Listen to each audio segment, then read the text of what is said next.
Who exactly we're waiting on, but we'll get this game underway shortly. We're gonna have a few more minutes. If you or do you have any personal predictions just from your own personal analysis of these two teams? Could be biased, could be not. Whatever spin you want to throw on it. Do you have a team that you think is going to take home the gold today? I mean, I don't know. I think it'll be a good match overall. Just they're really both just strong teams. So it's really exciting to see what they pull off. But I personally think that FTYO will be taking the win. But I think the BBC would really give them a fight for that. Absolutely, absolutely. I'd have to agree. And both of these teams, both formidable teams, each with their own individual talents and win conditions that you can typically see in a lot of these SFL teams. That a lot of them do have their own strategies. Some rely on different roles more than others, and it'll be interesting to see what each team pulls out for us tonight. It's interesting to see with the newest season of the SFL the difference in individual solo queue ranks of each player as compared to some of the previous seasons. It's a lot more higher ranked talent we're seeing compared to there's a lot more of a melting pot in some of the previous seasons where you did have a lot of people in lower diamond and high platinum, but you'd still have the occasional maybe lower gold or to high gold player, even like lower plat. But a lot of these teams have adapted to nearly almost all low diamond rosters, with the occasional one or two platinum players. But otherwise, these are, really solid teams, really solid rosters, and it's nice to see, both teams for the most part seeing a lot of players that we can recognize. I think that's one of the most interesting parts of the SFL is to see repeat, players, show up over and over. Some maybe aren't on the same teams as always, but they managed to poke their heads out in the league and all the different various teams that go around. A lot of teams do some swapping of players, see if they can get some better synergy going and whatnot. So we'll see what this series can cook up for us. I'm pretty excited about it. Yeah, it's great to see the different players going to different teams and seeing different meshes and different synergies coming from each team with the different players. Yeah, hopefully, like I said, typically before a lot of these SFL games, there is a little bit of a delay like this. A restroom break or two needed from one of the players, and that's absolutely fine. We like to give people the time that they need. We're in no rush here. We want to see if we can get the most fair competitive advantage, and thankfully, about 12 minutes later, we'll finally get this game going. So we'll see Free Tyler 1 with the first ban, with them being on blue side. We'll see what they prioritize for that first pick. It'll be really interesting to see. Oh yeah, definitely. I mean, the first pick really just kind of builds the entire comp. So you really need to pick their bands and their first pick wise. We're seeing the Gangplank taken away from Lee Saitama. And that's going to be responded by the Galio ban.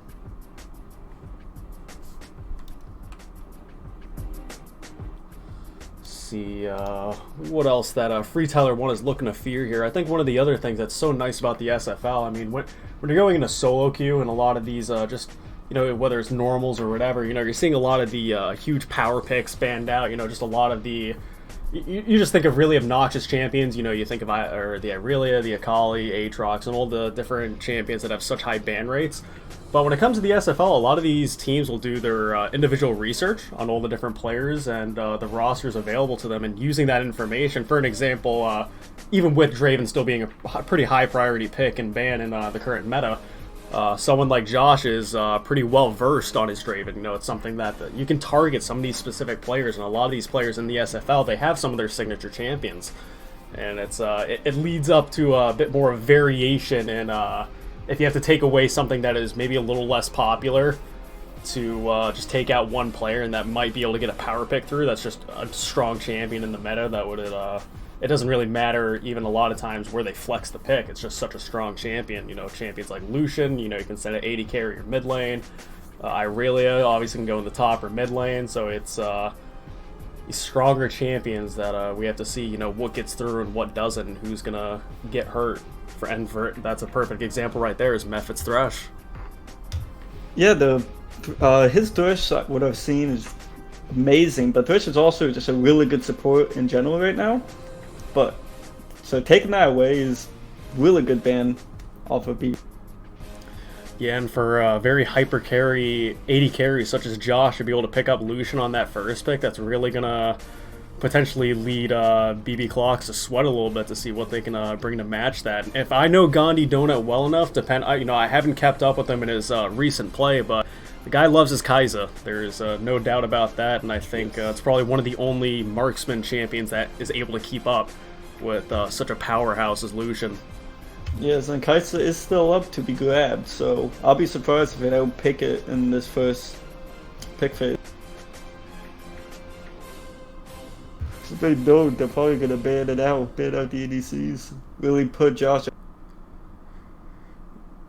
And that's actually right there. We're going to see a front line on the side of BB Clocks as well as picking up the Jinx. They're going to have a lot of that front line. They went to Jen. Yeah, no, I guess it was the wrong J. Maybe a misclick, maybe just maybe a facade to throw us off a little bit. But either way, I still think Jin is a fantastic pick. It's yes, it is.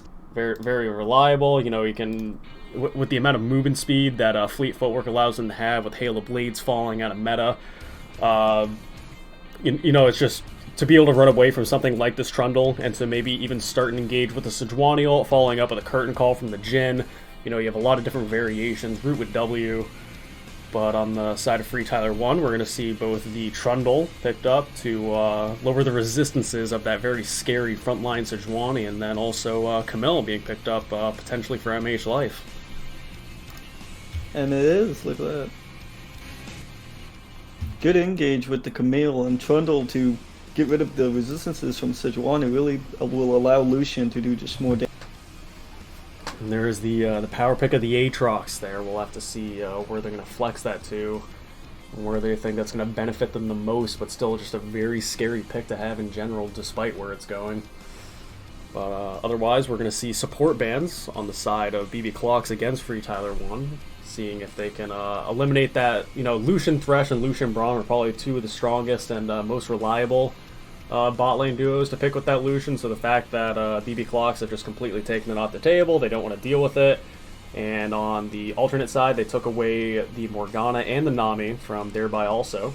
So they're making sure that Jhin can't get away with even more mobility, not being able to lock him down if he has a Morgana Black Shield, Nami passive, and additionally her E being on the Jhin to allow him to get more slows off and be even more slippery. It's a lot of things to worry about from the support role. It's just it allows that 80 carry to do so much more, but if you take away the picks that will synergize best with it, maybe lower their impact a little bit. And the last ban we're going to see on the side of BB Clocks is Lissandra, just another power pick taken off the table. Obviously, I'm sure everyone has had their fair share of Aftershock Lissandras in their game, both with and against.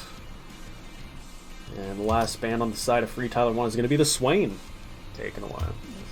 I feel like FTYO is going to have to pick a mage support or a utility support like Janna would be really well against the Sejuani Aatrox, keeping them away from their backline.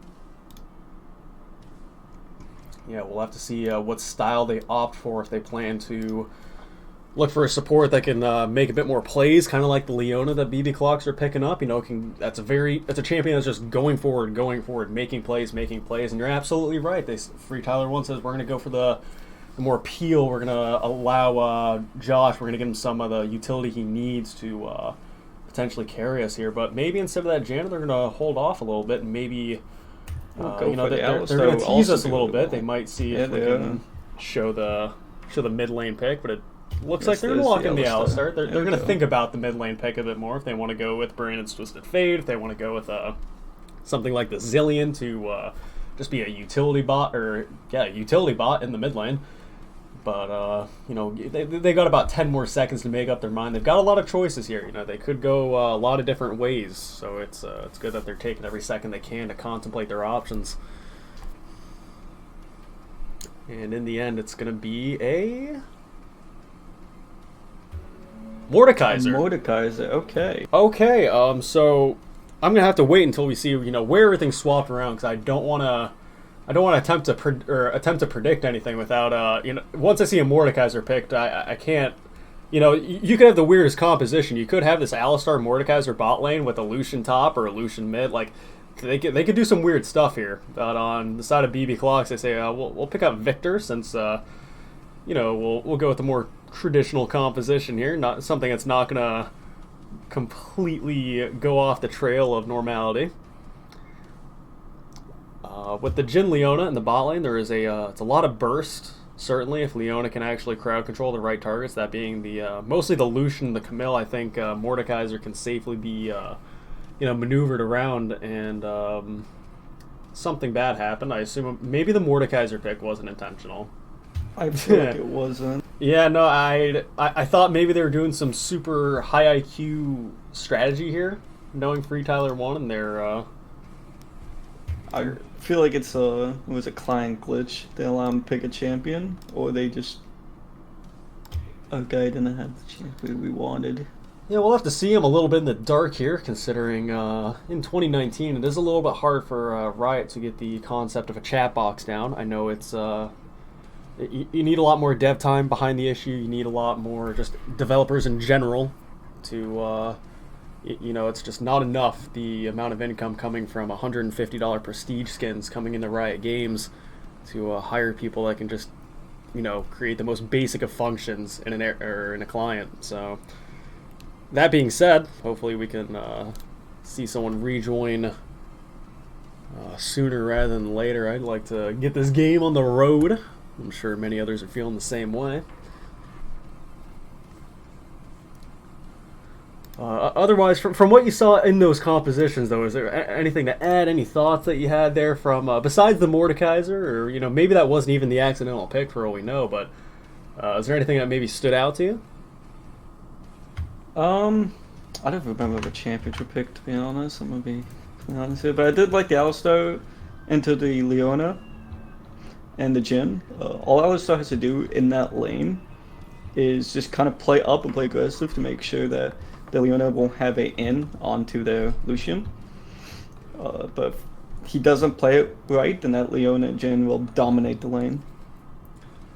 Yeah, absolutely. And I think when you talk about power picks, we're constantly talking about the very scary damage dealers, such as you got the Lucian in the 80 carry role, you got Aatrox and Irelia and Akali in the solo lanes. You have a few jungle power picks that are very commonly feared as well. But I think support, there are a few power picks that I think are not even just in the competitive sense and in terms of the two teams, but I even think in a solo queue sense. Champions like the Alistar, like the Braum, a lot of these tank supports, just being so strong in the meta right now in the bot lane, just being a bit more above the curve than the Enchanter supports at the moment.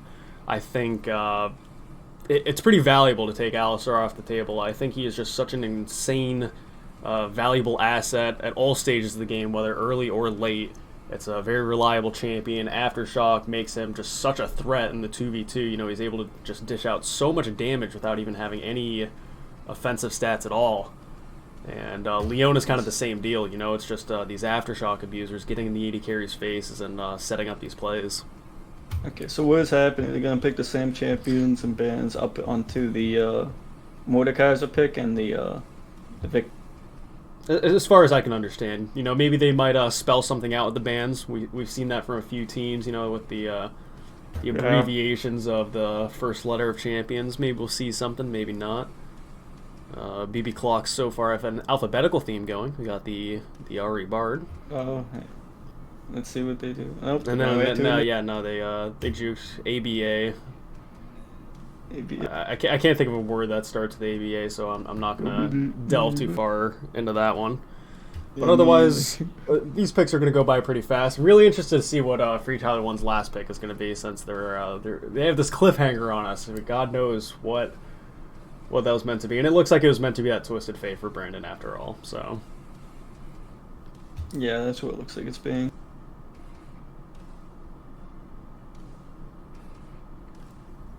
So otherwise, seeing the Victor pick back in the mid lane as opposed to the infamous top lane that he was subject to for quite some time in the meta, abusing that kleptomancy, The build, the Iceborne Gauntlet, the very tanky, I'm going to slow you and you can't really do damage to me, but you can't run away from me type of build on Victor. But now I think it's reverting back to the a lot more damage-focused builds in the mid lane. A lot more the DPS backline Victor as opposed to the very strange tank Victor that I still boggles my mind having seen, or even just talking about it. It seems like a bad dream. Yeah.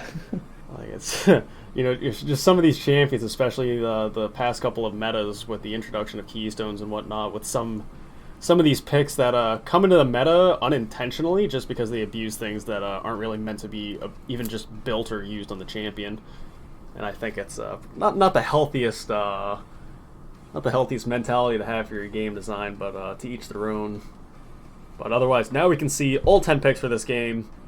Looks like everybody's locked in, no dodges, so in about 50 seconds they're going to jump into the game. We got our 3-minute delay to wait down.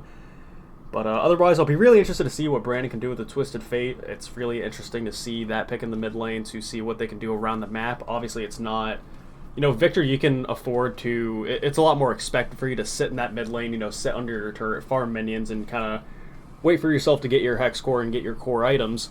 And then you can be a lot more relevant later on into the game, where Twisted Fate, he's maybe looking to roam a lot more with the jungler, seeing what presence he can apply in the enemy jungle, in the 2 side lanes that he can accompany. Lucian Alistar, they can either go for a more passive approach or a more aggressive. Same goes with the Jhin and Leona. And otherwise, it'll maybe be a little bit of a skirmish top lane. It's to see 2 players on 2 damage-heavy bruiser fighter champions. There might be maybe not as much kill potential with both of them taking teleport as opposed to ignite, but maybe a little bit of scrapping, maybe some jungle pressure up on the top side. We'll see how this game plays out. It'll be interesting to see the first few minutes and where these teams are prioritizing towards.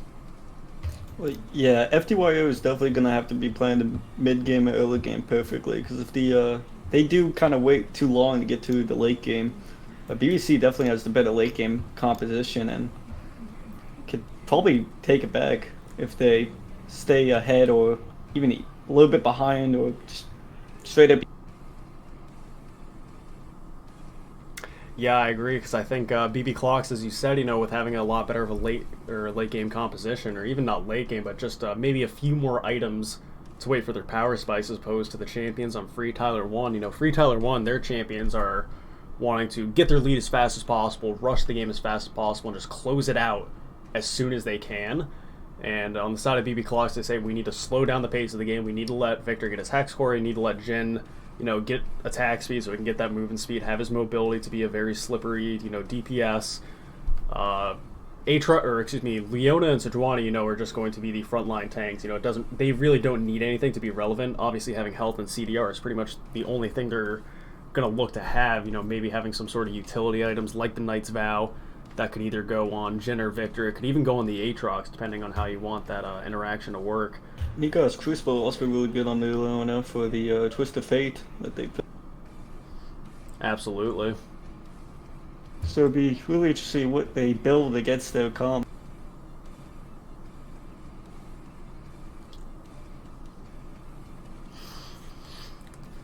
Yeah, otherwise, I think this is a pretty even matchup, though. I don't think the odds are skewed one way or the other, and that is what is exciting about a lot of these games, is that you really don't know who's going to win. Sometimes you see 2 teams and you're like, oh, it's why should I even watch this series? It's not even gonna be a competition. It's just an absolute blow up. And a lot of these teams, they've shown that they can see each other eye to eye.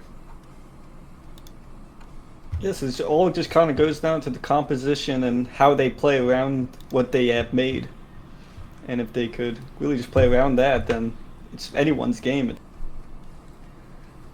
And something I actually appreciated from Nate when I was casting with him last night was a little bit of the skin analysis. I think that does manage to get some downtime down in the loading screen. I wish I was able to see them in this little bit of a spectator to give me something to kill these last 10 seconds.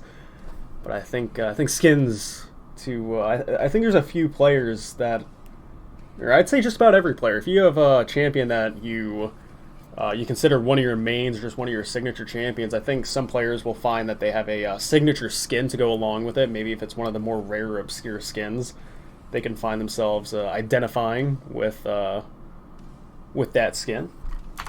So we'll see what we got loaded up here. Hopefully, there's no bugs on the start of the game. I know there's a common issue, you know, pausing at the beginning of the game from on the inside from the players. May give us a few issues as spectators, but we'll hope that nothing goes awry here. And it's looking to be a very exciting series. Well, yeah, definitely. I don't really see any skins. I mean, High Noon, Twisted Fate. Actually, see, now this is what I want to talk about. You got High Noon, Twisted Fate, and High Noon, Lucian. Now, these are the types of things that you need to sit down as a team and talk about, you know, weeks in advance. You know, this isn't some spontaneous coincidence. And then, if that wasn't strange enough, look over on the other side. Look over at the opposing bot laner. The High Noon Jin, one High Noon member versus the other two. We've got a lot of yeehaws going all around. And here we go. How exciting to get Game 1 of Free Tyler 1 and BB Clocks underway. We'll see what sort of lines of scrimmage that are applied, see where people are looking to apply this early game vision. We'll see if there's any priority around Scuttle Crab, obviously the very, very primary focus of the junglers early on. A lot of early experience, a lot of early pressure that is obtained from getting such an objective. Especially getting that early game vision, knowing where the enemy jungler is and where he's pathing, where he's going to show up. Very important for these early games, especially for BBC, knowing where FTYO is, because they definitely want to be going for that early game advantage. So you have to be getting this vision down. Absolutely. We're seeing a lot of pings go down, and that's very important to see. You know, as I was trying to explain the other night, it's not just this verbal communication you have with your team, but I think the visual and audio effects of pings can make a bit of a difference. But BB Clocks are looking to have a little bit of an invade on the top side, see if they can put some vision down perhaps, but they're being spotted out pretty easily by Free Tyler 1. They're looking to do an invade of their own. Brandon showing that he is there. I'm going to stun up that Leona before he stuns me up later in the game and just makes me feel absolutely miserable. He's got to take the chance while he can, you know. This looks like they just went to top lane, went instantly down bot lane, just trying to look for what they can try to get an early game pick on. So you get some early damage onto the Alice. Ignite being blown onto Leona. Yeah, Ignite being down for the Leona is actually pretty crucial for a lot of that early game presence in the first 3 levels or so, because I think, as I said before, Jin Leona, a lot of early burst damage that can be applied. But Ignite being down, that changes things up, but on the other side of that, they have Method with no flash, so maybe we'll see a little bit of Sejuani pressure down in the bot lane. We'll maybe see if just 2v2 alone, if the Jin and Leona can capitalize. Yes, Alistar did lose his flash, and having that down on the Alistar is really good for the enemy bot. And not only is he having to suffer without that flash, but being down a potion that's a lot less sustained, he's still less than half health. It's going to allow Jin and Leona to very easily zone him off. While Lee Saitama and MH Life at the top lane, like I said, going in for a couple bops back and forth as they're going to leave level 1.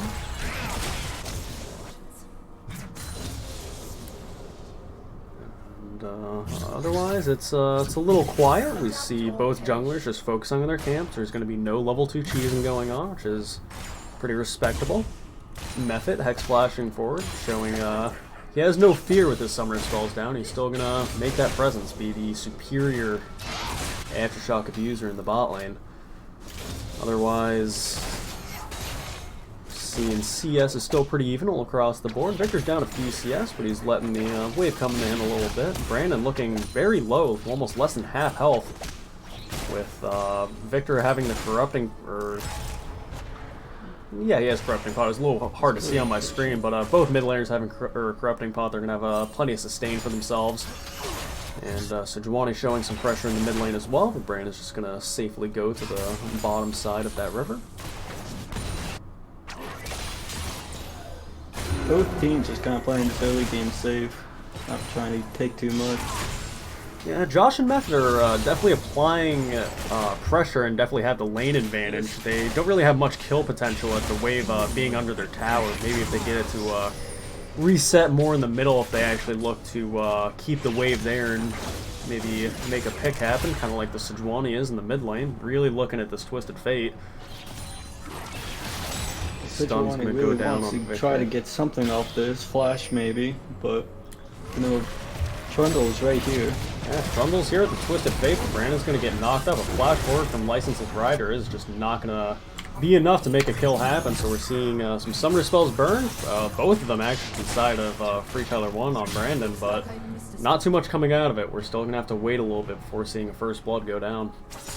Both flashes are down on the mid laners right now, so both junglers can get a good gank, try to get a kill. One of the interesting things I think with the Summoner Spells mid lane was the Ignite taking on the Twisted Fate, but more importantly to see what's going down on the bot lane. Method getting rooted up by the Jhin, and Free Tyler 1 maybe looking to make a play, but opting out of it, thinking that they might be a little outnumbered. Josh still dashing forward despite being very low on mana.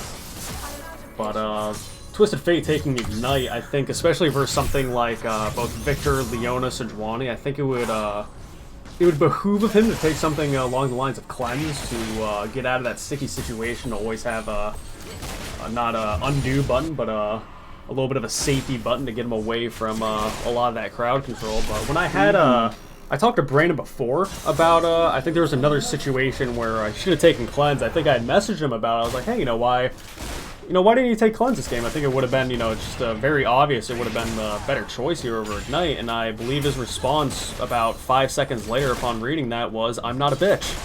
So, you have to respect that to a certain degree. Yeah, it's very manly. Speaking of manly, Method's going to get very crowd controlled up here, Ignite chaining that very well. He's pushing them on the tower. Yeah, fourth shot from heal being used. Yeah, fourth shot coming down from Gandhi Donut to secure that kill is going to get him an easy First Blood, but I think the Ignite ticking on Leona wasn't going to do enough to warrant a heal out from the Jhin, but, you never know when that turret shot is going to shoot that one extra shot. I've seen it happen more than once, and it's better to have used that spell and saved your buddy that may have potentially died rather than having them die. So you don't want it to be a 1-for-1. It's a lot more valuable to make that go 1-for-0, such as BB Clock's had. Definitely. Back on the summoner spells in mid lane though, Cleanse would be a really good summoner spell to take, but Barrier also would be equally as well for the high burst damage that BBC does. I think both would definitely be valuable. I think defensive summoner spells are pretty underrated because you can actually be more offensive having a defensive factor at your side. You can play a lot riskier. You can go for a few more plays knowing that you have that. But speaking of plays, we got Lee Saitama and Your Only Chance looking to see what they can get on MH Life here. Almost canceling the hook shot, but not quite. That's a little bit of an unsuccessful gank, but despite that, it's still even gold. Leona's going to go in on the Lucians, stun them up again. Josh being very low from a lot of that Leona damage. That force shot and flash going to come out from Gandhi Donut. The heal is just going to be right enough to save Josh. Method seeing if he can crawl away, but a lot of that crowd control coming in again. This Jhin Leona combo is proving to be deadly from the side of BB Clocks, and that's 2-0 in favor. Yes, Jhin and Leona are playing this lane really well. FTYO's bot lane is playing very aggressive, pushing up very hard when they don't really need to be doing. Yeah, speaking of aggressive, we got Lee Saitama going to try to get that kill on MH Life on Camille, but Twisted Fate comes right up with his ult and says, yeah, not quite, I'm going to help my boy out. And they almost leave the kill to get away. Lee Saitama being a little sneaky with that flash, but it's not going to be enough. Kill's going to go over to Shrey on this Trundle jungle. And BB Clock's going to respond with getting that early Ocean Dragon. Should help their laners, considering it's still only minutes in the game, so having that health and mana regen will definitely benefit them rather than hurt them.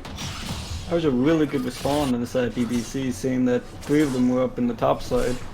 Instantly responding with the dragon pick. Yeah, it's very fast. It's very good fast responding time. Yeah, no, the fact that it's showing that team communication. That again, it's not something that just they're like, oh, we so happen to be at Dragon, let's take it. No, as soon as they see the members of Free Tyler 1 on that top side of the map. They said, we need to capitalize, we need to respond, and then getting this kill on our top laner. And, you know, maybe that Ocean is one of those things that, you know, might help them recover from such a loss. That was that was a good trade-off for the situation they were in. We did talk at the beginning of this match with the Twisted Fate pick, using his map pressure with his ultimate, and he did use it really well, getting a good pick on it.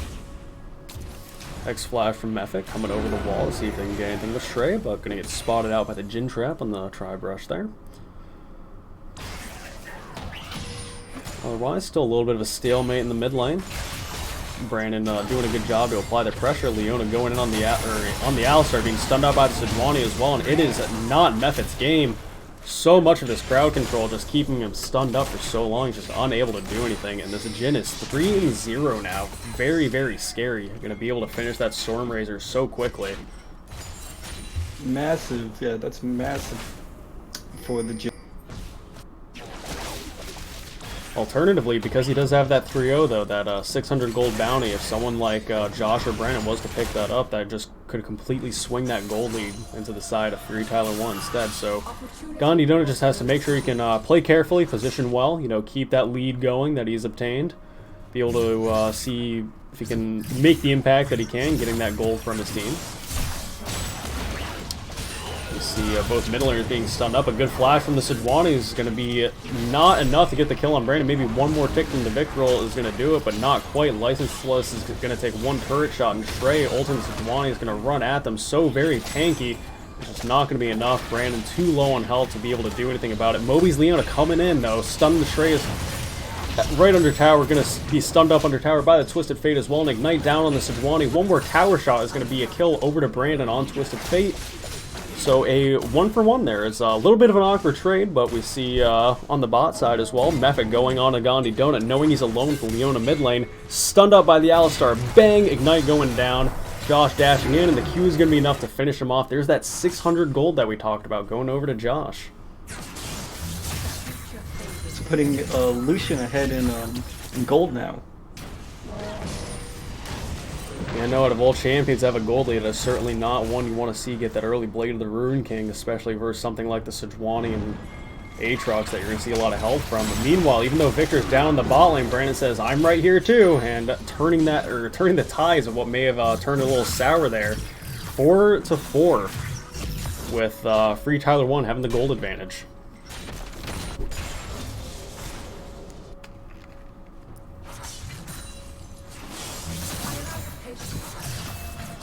Lee Saitama applying a lot of the pressure in the spot lane. MH Light being very low, under half health, despite having the Ninja Tabi very early. And he's actually going for pure resources, having Ninja Tabi and then just the Ruby and Mana Crystal. It's very strange to see that rush, and there's poor Method. Stunned up yet again. Your only chance applying so much pressure, almost ulting off cooldown. This poor cow, 0-4. Down the bot lane now, and it is just not. You know, I've had those games. It's rough. It does not feel good at all. They're really capitalizing on the fact that Alistar did stay there by himself. Give them 4 turret platings, maybe the whole entire tower. Having this first tower gold would be very beneficial for the PC. Well, BB Clogs get the first tower gold and being 900 or now 1,000 gold up on Free Tyler 1. Free Tyler 1 responds with getting that Rift Herald. So again, you're seeing this this yin and yang going on, this push and pull. You might see Sejuani going for a little bit of a cheeky play in this bot lane. There's no vision. They've got that bush pinked, so we might see a pick come out of that. See if they can shut this Lucian down a bit before he gets too scary. Josh sees something's up, and boom, he's gonna point them out and say, I can sniff you guys out from a mile away. You guys think you're so sneaky, don't you? So not gonna be successful. We see Dragon is up though. Both teams might look to posture around that.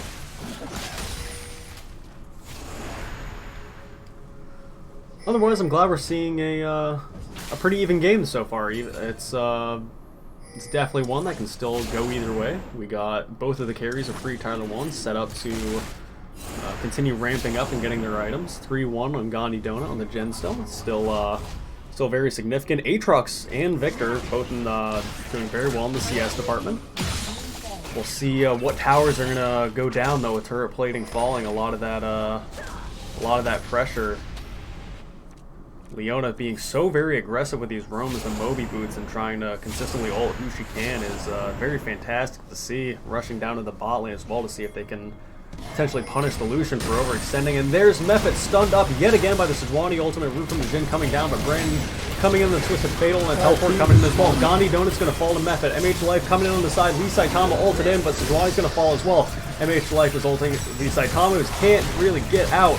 He's going to be resurrecting and walking away with his Leona, and that's going to be 2-0 on the side of Free Tyler 1, looking to maybe get this outer bot lane turret, with Victor looking to get the mid lane turret on the side of BB Clocks. Rift Herald being spawned and maybe looking for this kill, and there goes Leona, despite the Ignite going down. A lot of damage coming out from Lee Saitama, flashing away on the Camille, and Josh too low on mana to be able to get in there, but press the attack is going to be just enough for Josh to get that double kill. 4-0-2 on the Lucian, with Brandon being 2-0-3 on the Twisted Fate. A lot of good synergy from this team here. They're looking to pick up a little lead, and they're running with it. Really fast reaction times from FTYO, all responding to the bot lane without Victor even rotating, just trying to get as much damage as he can on the mid lane tower, but no. Yeah, otherwise we do see Free Tyler 1 picking up that Dragon Infernal being much more valuable than the Ocean that BB Clocks had picked up, so it's sadly one of those things, despite being quote-unquote even in Dragons, it's not particularly even, I'd say, with champions such as Twisted Fate, Camille, and Lucian. To have bonus stats is a lot more beneficial than bonus regeneration.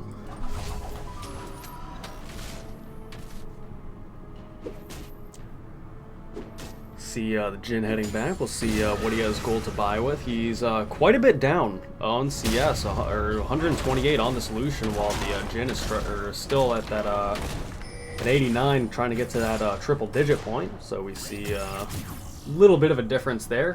Free Tyler 1 looking very good right now. Once Lucian finishes up that black clear, it'll be even scarier.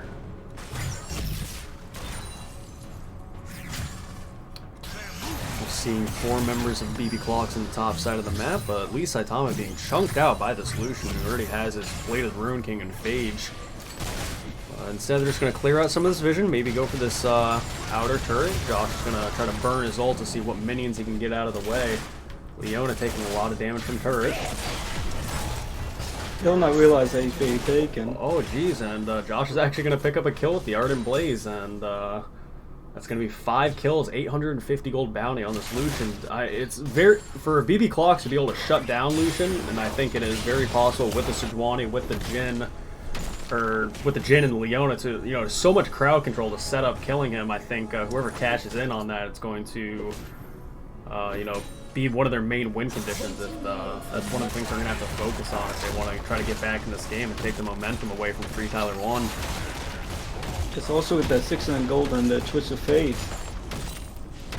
Why those two goes down, it's gonna be a really good gold plunge. Yeah, hopefully we see them preserve their KDAs rather than give their leads away, because that'll, as long as they stay alive, and I believe they do have the ability to do so, as long as Mephit and Trey do their jobs of being their front line, then it's definitely possible. It's possible for them to have this perfect positioning, perfect decision making, and all such, but saying and doing are 2 totally different things. Yes, definitely. Lucian being 2,500 gold ahead of Jhin. This making Lucian so much more powerful than the enemy 80s. Yeah, and I'd definitely say the 2-item Lucian with him now getting the Black Cleaver finish and already having the Berserker Greaves as well is going to just provide a lot more of an impact in terms of damage and just overall just utility, because not only is it damage from this Lucian, you have to remember, because it's percentage health damage, because it's sustained, because it's armor shred, it's just It's so much more of an influence in the game rather than the Jhin, who is meant to maybe set some stuff up with his W to be able to get a root down and then maybe open up a curtain call and see who can slow down to allow the Aatrox and Sejuani. But the Sejuani's going to flash forward and ult Brandon, who's going to get the shutdown by Gandhi Donut, and the curtain call in the last shot on the method not going to be enough with him ulted, and MH Life going to deal so much damage to Lee Saitama. He's going to have to dash away and recall. But that was a great pickup from BB Clocks. Your only chance of knowing how to hit just about every Sejuani ultimate that he's thrown out. It's very great to see that they can make these plays and then capitalize by getting that turret, reset a bit, get some vision down, do it again. You know, Dragon's up in about 45 seconds, Baron up in 55. You know, they definitely have that go button that they're not afraid to use. So that's very important, being able to know when to engage, so they could get that tower. Because if they did it at the wrong time, did it too late where the wave wasn't there, it would probably would have gotten that tower, but it would have been very delayed. So that was perfect timing on it, perfect pick and perfect play from BB.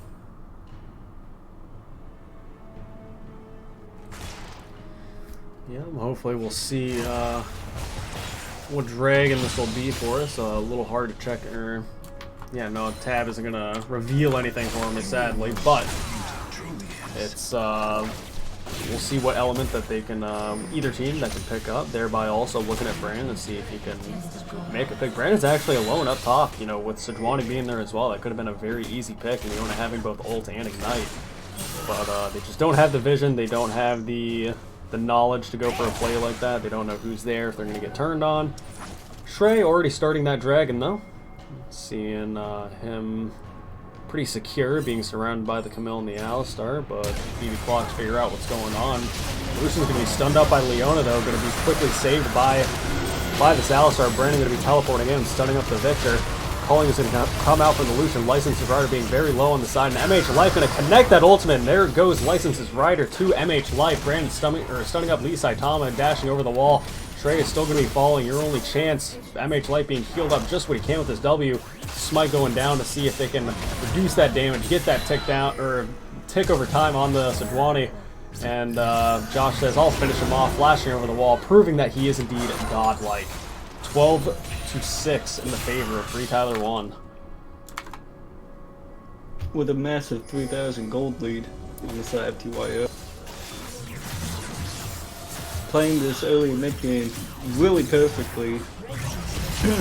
Just have to keep on pushing it. Try to get these towers as quickly as possible in this mid game. Yeah, despite Lee Saitama being 0-2, he's still showing how much damage he can do on this Aatrox. I don't even think Josh was originally expecting it. MH Light going for a very greedy play, and it's going to pay off. That passive shield just baiting them just enough for the three members of Free Tyler 1 to pick up that kill on Lee Saitama from what looked like was in their favor. Going to the hands of the enemy, and now oh my god, and the bouncing grenade from Gandhi Donut is going to be enough to kill two people, with Leona finishing off the third. So maybe a little bit of greed, a little bit of overextending and overstaying from the side of Free Tyler 1, having that Lucian bounty taken off the table, and him still being worth 450 gold. Really going to help Jhin get back into this and get his items with that gold. Yeah, no, he's already got those two completed items. Lucian's almost got his third, being that Zeal item. We'll maybe see him pick up that Infinity Edge first, and then maybe see an Essence Reaver or Guardian Angel, thereby also looking for the very aggressive play as usual. Jhin W's going to go a little wide though, and they're gonna opt out. They're happy enough to be just a scary threat to scare him off. Get some deep vision there. They'll be scanned quickly by Method. Yeah, it just goes to show, though, like I said, even though Free Tyler 1 had this lead that was almost guaranteed to him, it's thrown away just like that. You know, all it takes is one bouncing grenade. And all it takes is Josh checking Lee Saitama in a bush. Pick up another kill, calling going to go down, and License's Rider might be next from just by looking at his board and see what we can do. Josh going to have that dash just in a second. Brandon looking at the gold card as well to see you can stun up. MH Life going forward as well. And Licensed Rider is going to manage to stay alive. Leona ult coming down. MH Life is going to fall to the Victor. Sejuani going forward, and there's going to be a lot of damage coming out from the side of Free Tyler 1, going down to the Twisted Fate. Thereby also limping away to the very scary Zeke Conversions Trundle. That's going to be a 3-for-1 on, or in favor of Free Tyler 1. Looks like they're instantly trying to get some vision on Baron. Maybe even go for it. Yes. Yep, with 2 of the members on BB Clocks down, they say maybe we can see if we can capitalize on this. We do have the Earth Dragon that we picked up. You know, we do have our jungler still plenty healthy. We got the Victor W coming down, and the Curtain Call is going to come out as well. Josh coming in on the side, very low mana, not going to be enough. Gandhi Donut being very fast, but stunned up by Brandon. Lee Saitama ulting on the Aatrox, coming at him very quickly. You know, not having flash with this Twisted Fate is going to be very scary. We're going to come down from the Jhin again, and there's the Victor laser. Scorch not going to be enough, so very low. Brandon's going to hide in this bush, but is it going to be enough? No. Gandhi Donut going to continue his rampage against Free Tyler 1. So from what may have been a potential Baron on the side of Free Tyler 1 is now going to turn into BB Clocks getting some vision and maybe getting a Baron of their own. I do have to say, the gold code that Twisted Fate used on the Jhin saved Lucian's life. Jhin was just about to go for the auto to end Lucian's life, sorry. But he landed the gold code right before he could. We see Trey popping the ult in Sejuani, but it's not going to be enough. Her having Flash being able to get away, so that's pretty important ultimate down. BB Clocks will have to keep in mind.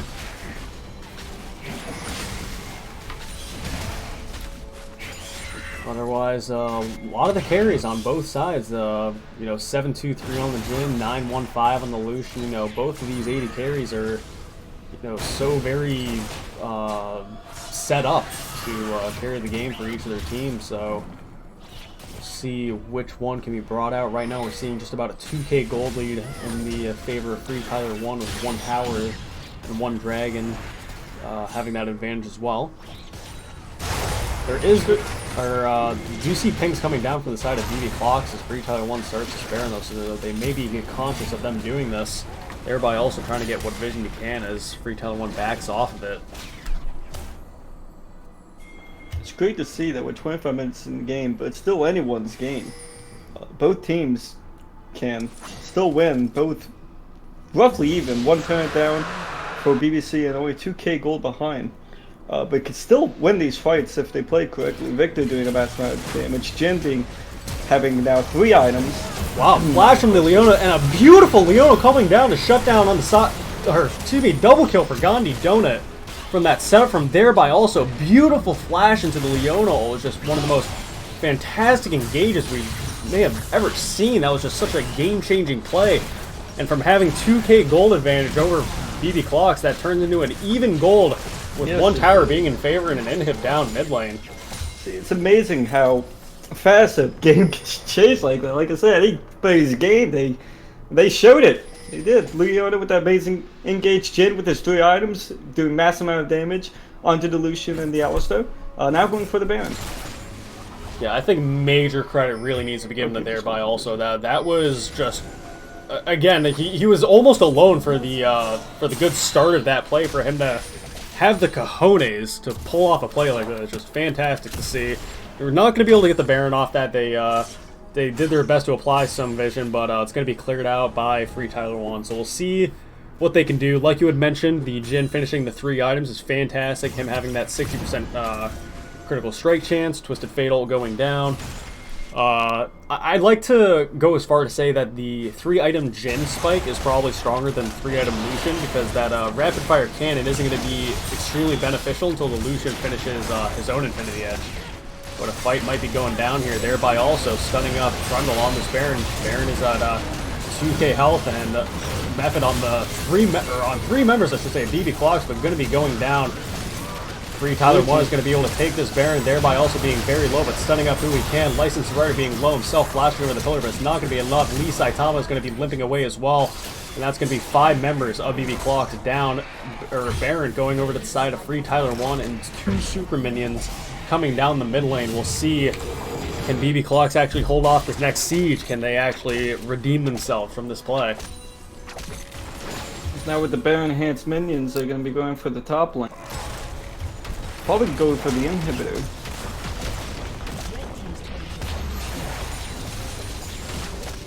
Yeah, a game that, from such an amazing play that BB Clox is able to pull off, for it to just be thrown away in almost a blink of an eye.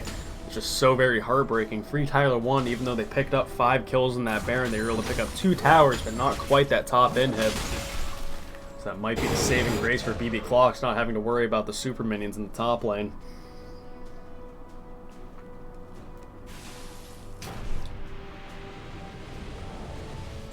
Otherwise, massive gold lead now for the side of Free Tyler 1. 2 Infernals and 1 Earth Dragon compared to the 1 Ocean Dragon on the side of BB Clox. Again, 10 and 3. As impressive as 10 and 3 looks on the side of BB Clox, everybody else is, you know, suffering a little bit. And even though he's got a fantastic looking KDA, you have to remember Jhin is still 50 CS down on this Lucian. So, despite being almost even in the amount of kills that each of the 80 carries have, there's still a considerable gold lead on the side of, on Josh as opposed to Gandhi Donut. Yes, Lucian finishing up his 5th item, while Jhin only has his BF and stopwatch. I think Essence Reaver is a fantastic purchase on the Lucian. It finishes off that last 20% CDR you need to max out.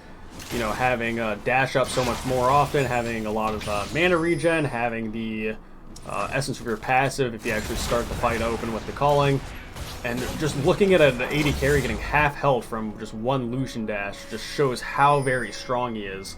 And if he's able to get on Licenseless or Gandhi, he's able to just blow them up in the blink of an eye.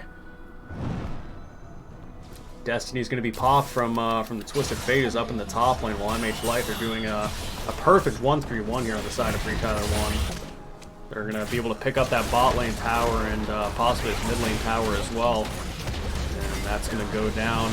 Leona ult's going to be popped, and there goes Shrey being very quickly blown up by the chain of crowd control. Curtain Call being popped as well, seeing if they can pick up MH Life, but that hook shot's going to be just enough to get him away. Twisted Fate looking to be knocking on their doors, and that's one Nexus tower being down. A lot of damage coming out of Brandon onto thereby also, but not going to be enough. Gandhi being very, very brave walking up to that Twisted Fate. Having that stopwatch isn't quite going to save you, bud. Going to go down to a stopwatch of Brandon's own, and a couple question marks coming down to the side of Free Tyler 1. One of the teammates saw that and was just thinking, good God, how is that the quality of play we're getting? And meanwhile, BB Clox is looking to maybe posture on the very low MH Life, but it's just not going to be enough. 2 inhibs being down for BB Clox, with 1 being down on the side of Free Tyler 1, which is going to be respawning soon. Yeah, they're not going to have to worry about that.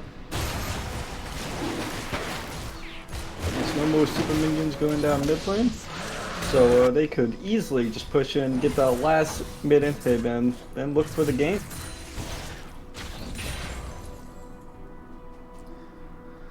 Yep. Otherwise, it's very heartbreaking to see. Despite the different plays that BB Clox have made, they just weren't able to capitalize in the ways that they needed to. MH Light taking a very, very greedy hook shot, going to get stunned up by the, or not stunned up actually, by the Leona until she has to pop her ultimate. Being level 12 on this Leona is going to come with its cost, though. Very, very squishy.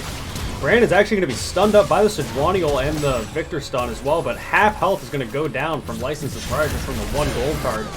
Shutdown going over to Gandhi Donut, being able to take down MH Life. Brandon's going to get away on that plant, and 2 waves of super minions are going to be coming in to BB Clock's base that they definitely have to take care of, that just cannot be ignored, even with Baron coming up in a little over a minute. It's not looking good on the side of BBC, having to constantly go back to the base just to defend. Even if they do get picked, they still have to defend the 2 sets of siege minions coming on the top and bottom.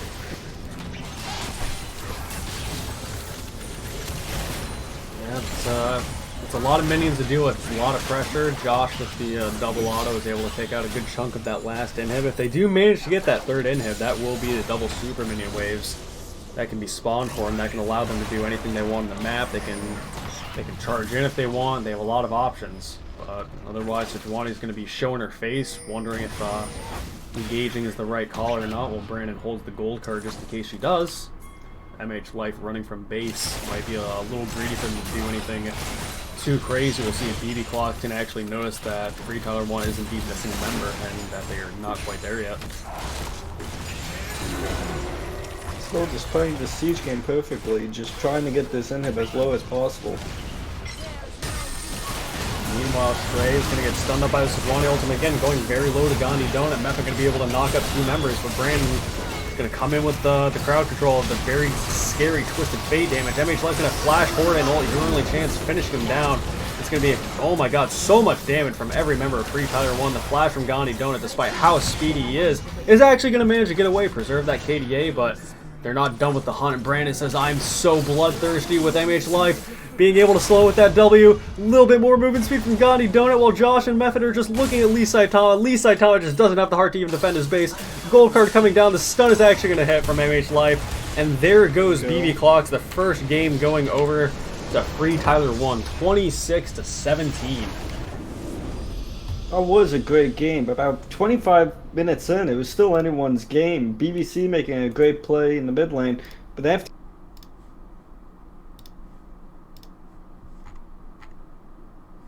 Hello? Yes, hello. Yeah, I think your mic just cut out a little bit. Oh, well, that sucks. You know, I thought I like disconnected actually real quick. It was like that sudden, so. But otherwise, we got the damage charts here. Lots of damage coming out from this Lucian. 34,000 being much more than anyone else, and 24,000 coming out from the Twisted Fate with 47 crowd control score is it's a pretty good thing to note. But the members of BB Clock still doing a good amount of their own damage, but just not being enough. Free Tyler 1 executing the slow game very well towards the end there. You know, being able to take the game very slowly, being able to know when to take the slow siege, know when to take the big fights. BB Clocks, despite engaging a lot of very fantastic fights, a lot of very fantastic picks, weren't able to close out the game, weren't able to get the ball rolling that they needed to. Yes, I agree. FTYO did play the mid game really well to be able to close the game out. Meanwhile, just any other thoughts about that game? Because I'm just finishing up updating this overlay so we can get all the appropriate scores in, with Free Tyler 1 picking up that first win. The overlay should be reflecting so momentarily. Well, now with the little wait that both teams can now talk about what just happened, see what they could do better to try to win the next game. They have very well information on both teams, and we can see how Free Tyler 1 played and how BBC messed up with that Baron play around 28 minutes in, being able to not take that fight instead, because that was really the big changing point of the game, allowing FTYO to get the Baron, get 2 inhibs, and then easily being able to close out the game. Yep, so hopefully we'll, once I actually get this invite, we'll get this custom game going. We'll get game 2 underway. We'll have Free Tyler 1 on the red side and BB Clocks on blue side, so we'll see maybe if BB Clocks will change up their strategy and what to ban, and maybe take a prioritized pick for themselves. But otherwise, I think while we get things set up, we'll go into a little bit of an intermission until we get more prepared and figure out what's going on. But otherwise, we'll see you in a few minutes, and I'm gonna deafen myself as well. So we'll just we'll have some music playing for the next few minutes until we get a good start time going. So stay tuned.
She was everything to me.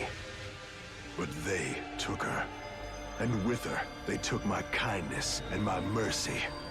That was their mistake. Because now, all I've got left is a cold heart. They thrive on doubt. They feast on fear.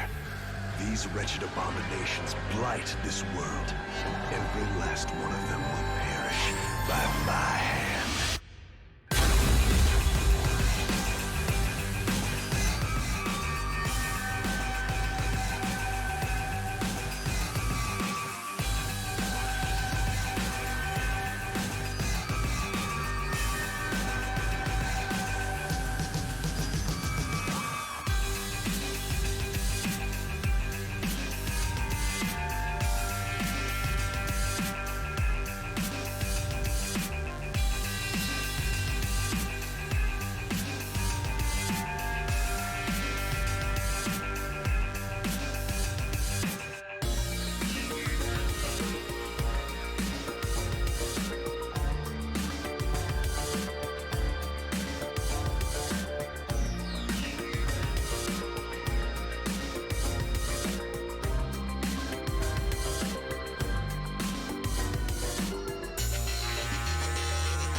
Keep moving on.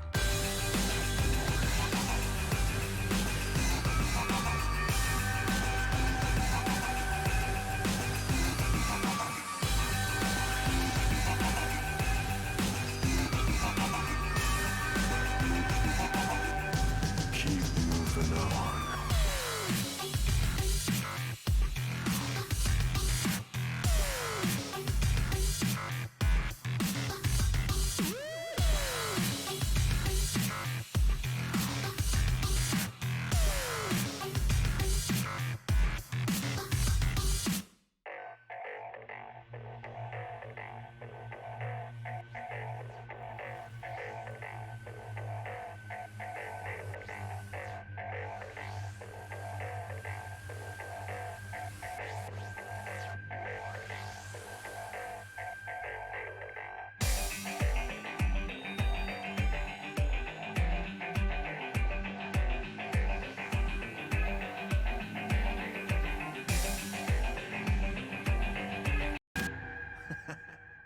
And they say I have a grim sense of humor.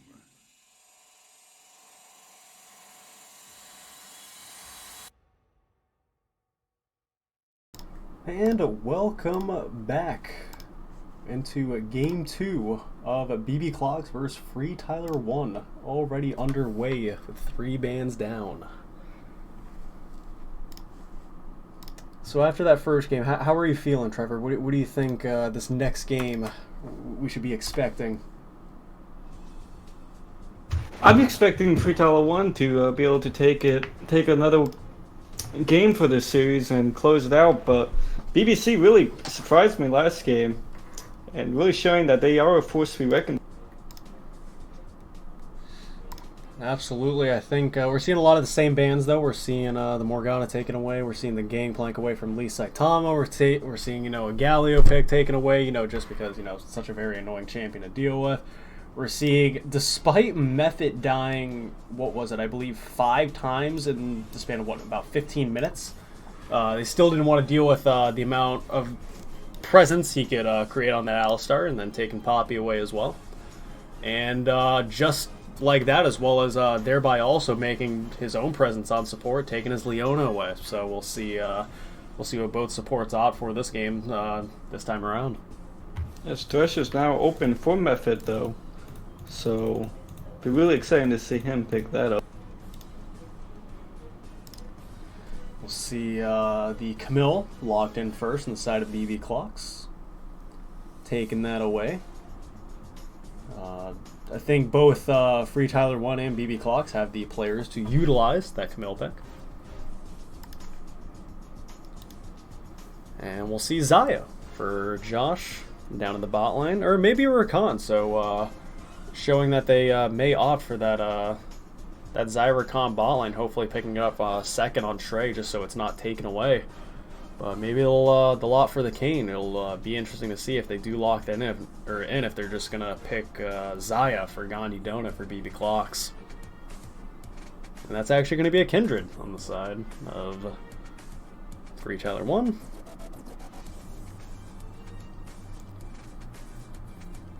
And yeah, they're going to take that Xayah away for, it really does boggle my mind if you are going to show that Rakan, unless, if that's, again, some sort of 200 IQ sort of draft mental outplay where you're like, oh, we're going to pick the Xayah. Just kidding, we're picking the Rakan first. We'll pick the Xayah later. And baiting the enemy team to take the Xayah so they don't have that Xayah Rakan duo. They may have planned a different bot lane all along. Maybe it's, I doubt Twitch Rakan was the plan all along. It very well could be, but instead maybe they're looking to just have the Lucian. Maybe I do love Kalista Rakan, with Kalista getting the changes that she did this patch, and in general with the synergy she can have with Kalista ult and Rakan ulting in. I think it's a very good synergy combo, but instead they're just gonna go with what they know. They're gonna go with the Lucian being so very impactful on Josh. And I'll see what the last two bans are from each team.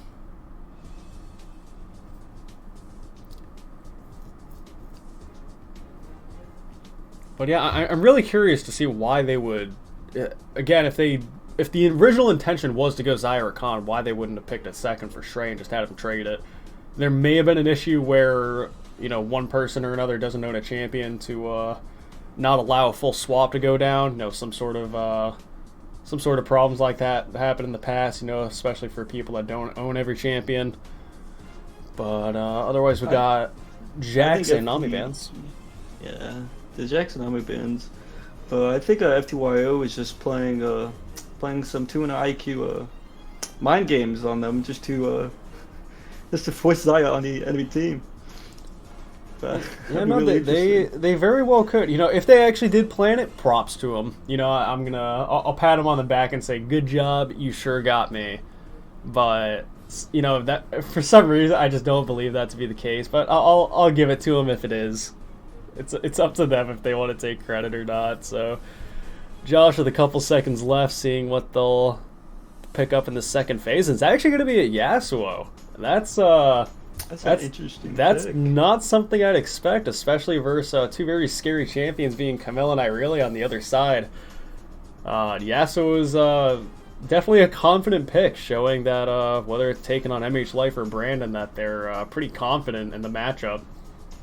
FTYO really drafting a very damage-heavy comp with 3 heavy attack damage champions. And on the other side, we'll see Ari locked in for licenseless Rider. If I could not trip over my words, that'd be fantastic. And they're actually going to opt for the Xayah Blitzcrank bot lane versus this Lucian Rakan. We'll see if we can utilize this Blitzcrank pick to, he did show that he could make a lot of picks with this Leona, and they try to take those pick champions away from him, from Morgana, not allowing him to throw binds out constantly. We saw how very comfortable he was on that Leona and what he could actually do to allow his team to press go and get the picks that they need. Namiel can potentially do the same thing while providing a lot more utility to her AD carry. And I'm not sure what the Swain ban is all about. I'm not sure, not having done enough research myself, who exactly they're afraid of picking up that Swain. Whether they're looking that... I highly doubt Gandhi Donut would ever, pick a mage ball, and I know he's very much like me and enjoys his marksman, but, could be in either solo lane. It's just maybe it's a kryptonite of theirs where they just can't win against Swain. Who knows? But either way, we see all 10 picks and all the champions swapped around for each of their players. So we are going to see Irelia and Sion in the top lane. We're going to see the Ahri and Yasuo in the mid lane. I'll be really interested to see Brandon's Yasuo. I can't say I've seen enough of it. I can't say... it'll be nice with the Rakan W and the potential Sion Q that he'll have a couple things that he can rely on his team to get him to a knock-up, to get him into a good position, but otherwise it's very scary if you get hooked by thereby also this game. You got the Xayah who's going to not only be hitting you, but throwing feathers all around you. If she actually does call them back with her E, it's just going to... her alone is going to deal a fantastic amount of damage. if you get hooked and then get it followed up by a Camille E, if it's an Irelia stun, if it's an Ari charm, they have a lot of things to follow up on the Blitz hook. So more than likely, if Kindred, Yasuo, Lucian, or I'd say all the bottom 4 of Free Tyler 1, if any of them get hooked, they are more than likely dead. I think the only one that could potentially survive getting thrown into 5 people of BB Clocks is the Scion. Yasuo's Windwall will be a very big threat against the Ari Zaya and the Blitzcrank with their 3 projectiles, so it'd be really good to see Yasuo really utilizing that Windwall and using it good timing so that he could stop damage and picks being made from BB. Ooh, man, my neck just cracked. And, oh, the most satisfying but also worrying sound. Yeah, I'll be interested to see where the if the Camille is actually able to track the Kindred and her marks, and maybe stay on top of her, not allowing to pick up kills in the champion she's marking, see where her camps are going to be, and see if I'll try to have the other enemies, or excuse me, the members of BB Clocks to position around this Camille and see if they can deny this Kindred as much as they can, or otherwise, letting Shrey free farm is maybe not the best option. Otherwise, we see, Lucian Rakan, I think, is maybe not the best lane in terms of synergy of the 2 champions alone. It is nice for Lucian to be with a champion that does go in, but unless we're seeing some sort of more damage-reliant build on the Rakan, I know some will opt for the Spell Thieves and even something like an early Ardent Sensor to get a lot of early AP. I'm not sure if they're going to have the damage. If they have Kindred in the bot lane, I think kills can happen, they can make plays happen. But I think alone in this 2v2, unless there's a really bad misplay from Zaya and the Blitzcrank, I don't think there's really much kill potential. So I think this is going to be a lot more for the mid to late game team fights, the amount of engage and crowd control that the Rakan offers. A lot of different follow-up with, again, being the Yasuo, the Scion that can get in there. But BB Clocks is a very scary dive both a pick and a dive composition. If Blitzcrank can manage to pick someone off with a hook, that's an easy kill, but then they also have the Camille, Irelia, Ari to just go very, very far back into the back line of Free Tyler 1 if they want to see if they can pick off one of the squishies. They definitely have the damage to do so.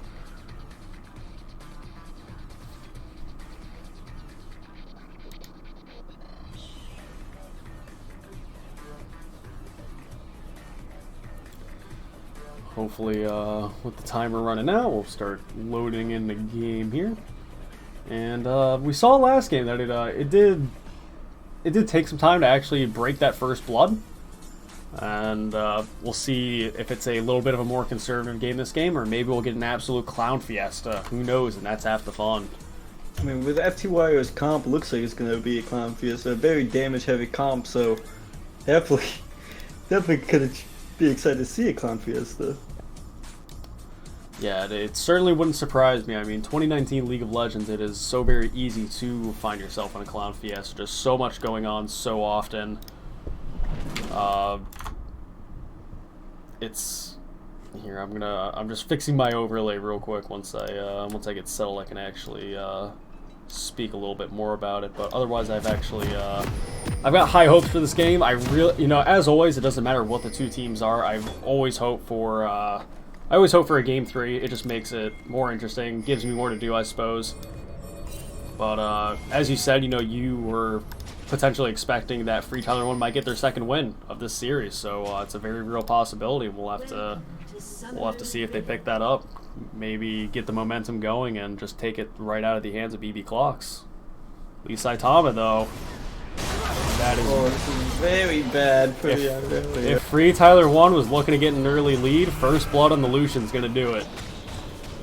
That's no summoner spells being burned by Lee Saitama. He's going to keep his flash. I don't even think he really had the choice with all that crowd control, but Free Tyler 1 rushing into that bush knowing that one of the members of BB Clocks might, face check as they just did. And Lucian being able to start off with an early game longsword, having that extra 10 damage in the lane, helping with the CS and some good trades. I'd go as far as to say it would more than help him. I think an early longsword on just about, if it doesn't matter what champion you're on, but especially Lucian is just absolutely devastating. And we're going to see a pause go down after that, and hopefully not too long of a delay here. See what's going on. Maybe I'll... Because I have my chat dragged off the screen, I actually don't have a way of getting it back because I dragged it so far off. So they're saying they'd say family photo. I don't know what that's supposed to be. Who exactly said family photo? Was it Gandhi Donut by any chance? No, Brandon ASF paused the... Brandon paused the game and said family photo. Yep. So does that mean like his whole family's like in the living room right now? Like they hired a professional I don't know, but photographer? they were zooming the game right now. Oh, okay, so they're resuming. Okay, yeah, no. It was a quick pick, you know. Yeah, quick pick, quick smile, run back to my room. I'm playing League of Legends. Fuck off, family. Yeah. Exactly. This is my gaming time. You do not disturb me. But I'm hopefully did a nice little cheesy grin representing for the ASF family. We're seeing Camille start on the bot side of the map, while Kindred starts on the top side, both of them being holders of the red buff early on here. Licenses getting a few autos off on Brandon, who's going to look like get zoned off from a lot of the CS. Both junglers going for an invade on the enemy jungle to try and take their camps, just kind of switching stuff. Except Camille's going for the scuttle instead. Kindred's going for enemy blue buff. Yeah, gonna get that blue buff, and then it looks like if my spectator clan has actually shown me correctly, with the first mark being the topside river scuttle. It's pretty lucky for Kindred to get that first stack right off the bat. And Camille's actually going to offer the flash onto Brandon, so it's going to be a flash in response. So it's a pretty even trade there. However, Camille did not go get the Kindred's blue, while Kindred did get her blue. So it's going to be 3 buffs for Kindred, unless Camille manages to haul ass over there right now. But just discovering that her blue's gone, not going to have enough time to do so. Got Brandon looking for a little bit of an aggressive trade here.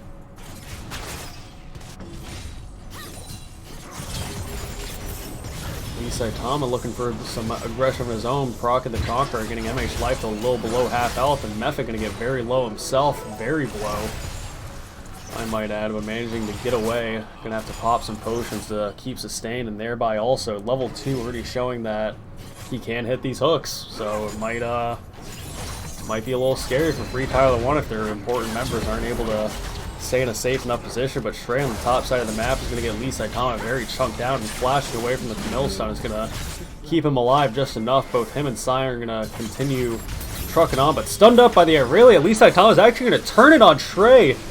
Triumph is going to be enough to keep him alive. Brandon is here to save him, and a flash forward from Sion isn't going to be enough to get him in time, and your only chance stunning him up just in time and healing as he walks away. Not enough mana to do anything else, with Lee Saitama still being on the side, and 2 kills going to be on the side of BB Clocks. Maybe another hook coming out from the Blitzcrank as well. Or just going to posture on. I'm just going to... The hook not thrown is much scarier than the one you could. 4 minutes in the game, already 3 kills in the match. Already looking to be a Clown Fiesta. Yeah, especially in that top lane. Yeah, there was from what turned into a 2v2 to a 1v2 into a 2v2. We're seeing both the mid and the top lane showing that they're actually being attentive of each other and what's going on. But as you said, I can see this turning to even more of a Clown Fiesta. I mean, one of the statistics that I think is always very interesting to mention, besides Lucian's getting hooked and rooted up by the Zion Ignite, gonna be enough to reduce the heal of Lucian and not be enough to kill him, while Shrey comes down on this Kindred walking over a ward. So I don't think they're gonna be able to pick up anything unless Mephic can land this knockup on the Blitzcrank. Q's gonna land, but no mana. Your only chance, stunning up Shrey, limping away, and thought it was gonna be a kill over to Gandhi Donut, who's gonna flash and heal in place. Very bad timing on that Kindred going for the gank. If he waited 3 more seconds, he would not have been spotted by the ward. Yeah, I think it was it was very well read by Your Only Chance, knowing that the Kindred would be down bot lane, seeing him come over the vision, having to just wait until he extends a little far forward and then just be able to get him in range of the hook shot, stun him up, and get that kill. 0-2 with Lethal Tempo Kindred is not the way you want your jungler to start out the game, but double buff Irelia is definitely a way you'd like to start off the game. So much damage coming out from Conquer Irelia. It's going to take down MH Light, being 0-2 on Sion. And I think, you know, this might not be the easy game that Free Tyler 1 we're looking to get for game 2. No, definitely not. With this bad of a start, they're going to have to really work for it. See license list just ever so slightly up in CS on the Astro, while Lee Saitama is nearly doubling MH Life. Their only chance, here he is yet again, with Shrey actually being able to counter gank this time, and Lethal Tempo proccing just in time, and Brandon having just enough to dash through to be able to take down your only chance, and cashing in on that bounty's got to feel pretty good to recover from your 0-2 deficit. Meanwhile, Mephit's going to get a problem of his own, or hooked by the Blitzcrank, and Joss going to deal damage to Gandhi Donut, but nothing really is going to come of it. Just going to smack each other up back and forth, get a few slaps in, and reset and see who's going to start the slappage up once again. Very aggressive plays from both sides, just constantly looking for fights. Another great pull by Thereby, also just even at level 4. I don't think he's I think he's missed one hook, and otherwise he's got Mephit's number. He's reading him like a book, but meanwhile Shrey is soloing this dragon, focusing on the neutral objectives. It's always good to get those elemental dragons in the bag. Ooh, excuse me. Yeah, and this Irelia already having her Tiamat is very scary, and is despite having a 500 gold bounty on her, is looking to accumulate strength very, very quickly. Well, if you're looking at the gold showed, Sion only 1,700 gold, while Irelia having already 3,000 gold at 7 minutes. Being so scared at full health, as soon as he got stunned up by the Irelia, he did not hesitate to blow that ultimate. He's just gonna walk in a little bit, and the scary thing is with Lee Saitama almost having his flashback up, if he's able to just land the stun as he just did, he can potentially get a kill with Sion not having his ultimate up. But Shrey sees the potential danger of his top laner and says, I'm gonna come help you out, bud. Maybe this guy overextends in this bush again, just like he did level 1. Just being stunned up. Ult's gonna come out as well, and that's gonna be a very strong Irelia taking down Shrey, who is just sliced like butter. It's this is a very scary situation for Free Tyler 1 to be in. That is, despite Brandon, you know, getting charmed up and being able to take these trades a little bit in the mid lane, he's still getting out traded by Licenseless, and there goes your only chance. Thereby also looking for another play on Free Tyler 1's bot lane. They're going to turn it on Gandhi and say, you're coming with me. A lot of damage coming out from the Lucian Rakan combo. That's going to be a good kill over to Free Tyler 1, and seeing if they can, through the bot side of the map, get back in this game a little bit. There goes an ultimate on the side of, for Brandon, and he's just going to opt out of it, just not feeling too comfortable with the 1v1 that would inevitably turn into a 1v2 there with Camille on the side. Meanwhile, MH Life still trying to accumulate what farm he can, having a very large deficit down on this Irelia. Hookshot not quite going to land, and Brandon question marking a little bit, wondering, why am I getting camped so heavily? It's the rest of my team dying, not me. And otherwise, just like last game, it's still anybody's game. It's very nice to see some of the individual play coming out, though. Your only chance being able to mill up this, or Brandon keeping him inside the pillar, but Shrey's going to be able to save him. Kindred ult coming down, and Licenseless trying to burst what he can, but that's actually going to be a kill over to the side of Shrey, with your only chance going down for what may have been something that looked on the positive side of BB Clocks, end up being a positive win for Free Tyler 1 instead. We're really now going for second tower plating. Maybe even, you know, she's not gonna get 3, but good damage on the tower.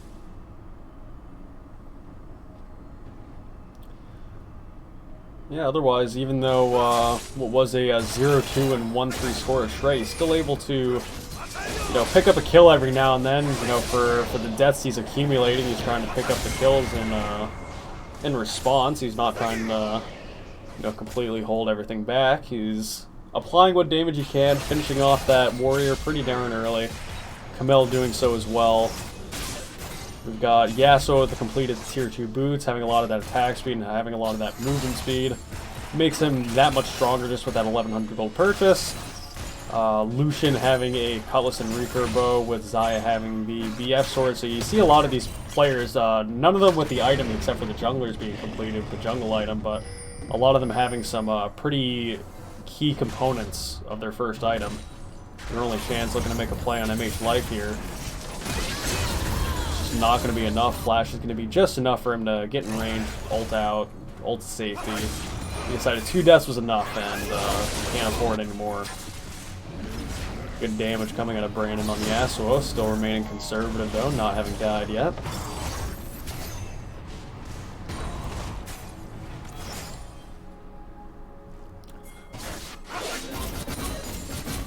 We do see Licenseless Rider though, he's got company, Mephit coming in, but a good charm by the Ahri is going to stop the Rakan in his place that would have otherwise charmed him, but Lucian might be in trouble knowing that the support is mid lane.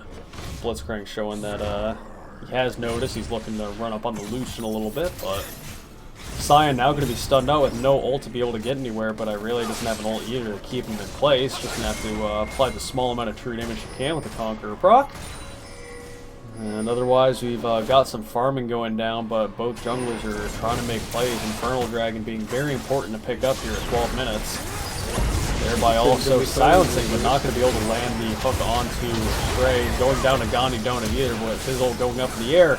Your only chance being very low, and the heal just going to be barely enough from Gandhi Donut to keep him alive for just as much as they need to get the kills on the Brandon they need. So that's going to be 4 kills on the side of BB Clocks, but only 1 going down on their side, with an Infernal Dragon going over to them as well.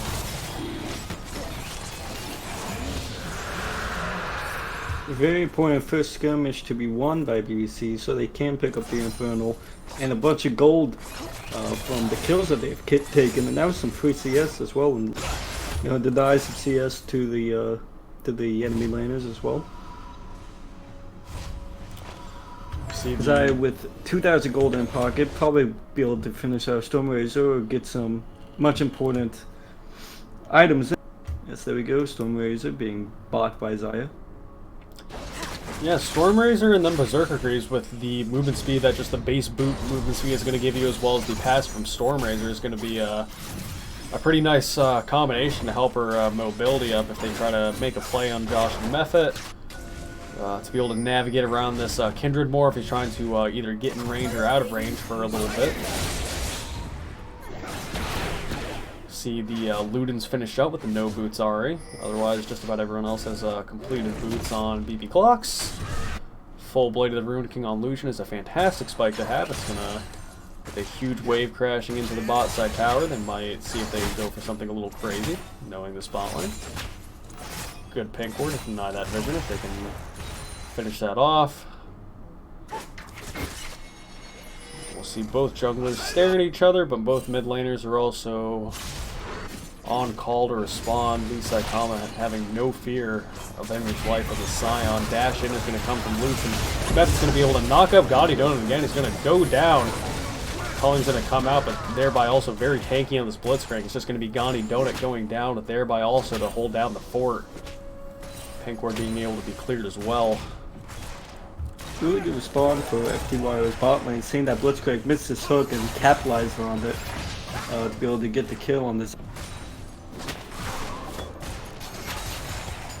Yeah, it's even though I didn't believe in the combination in Champions Life, they are very much proven to be able to dish out a large amount of damage on the Lucian or Rakan combo. I think it works very well for both the play styles. Good flash by Mephit actually, being able to avoid both the Ahri and the Blitzcrank there. Ahri's going to have to get out of there and use her ultimate charges to not really pick up anything, but instead go to safety. And there's Irelia able to clear just about every minion in a wave and jump around just as excited with a Yasuo with the attack speed boots, low cooldown on the E. Speaking of which, having a PD almost finished on Brandon there.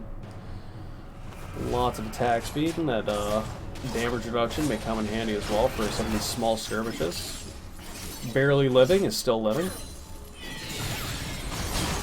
Instead, your only chance is going to do a good job picking up that Rift Herald, so he's got 2 of the neutral objectives off the map already.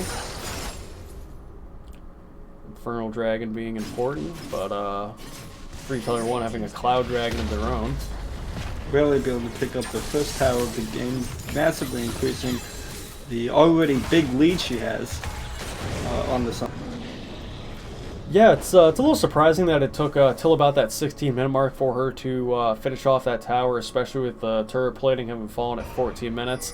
I think it's so very easily, once that turret plating has fallen, to pretty much assign a jungler to a lane to rush down whatever tower they think they can easily obtain, just so they can take off that first tower bounty off the board, you know. So just not only does your team get the extra gold, but their team can't have it. It just helps deny more than anything.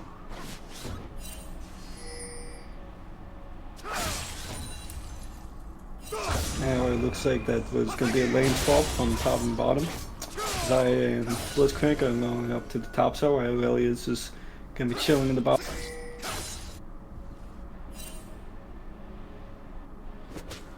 Otherwise, just clearing vision for this Drake that we're going to be seeing coming up in about 45 seconds. But Josh is looking to duke out with Lee Saitama, but the Aurelia ult's going to go a little wide, but the Culling is going to be just enough damage to get that 1,000 gold shutdown over to Lucian, despite having to burn heal for it and having Stray there as well to burn the flash. But Licenseless Rider blowing up Method. So much damage coming out of that Ahri. All it takes is one charm and goodbye support. Yeah, but with that, Zaya and Blitzcrank are going for the top tier inner tower. Yeah, there's a lot of trading going on. Yeah, there's a lot of trading. It's that's for sure. They got the inner top lane tower from the bot lane. We got Brandon mid lane trying to get this outer tower.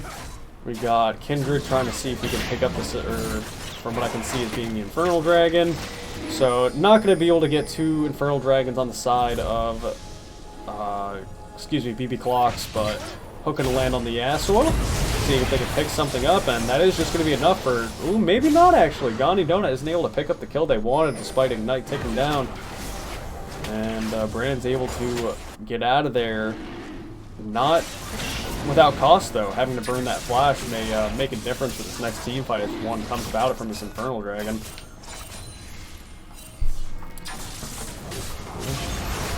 Wow, Gani Donut getting a little bit too close to Josh, and MH Life is just going to ult him right in the face. He's going to go down. Mepha going to get blown up as well. Stray on the side dealing what damage he can with License. Rider being blown up, and Lee Saitama dealing a lot of damage in his own, but not going to be able to land the ult. Stray going to come down, and Josh on the outside of it. Heal's going to go down with Stray being very low. Camille flashing away, and 4 members. Actually, Stray is going to get hooked by thereby also, and so many people are just going down to the Yasuo with Brandon picking up a double kill.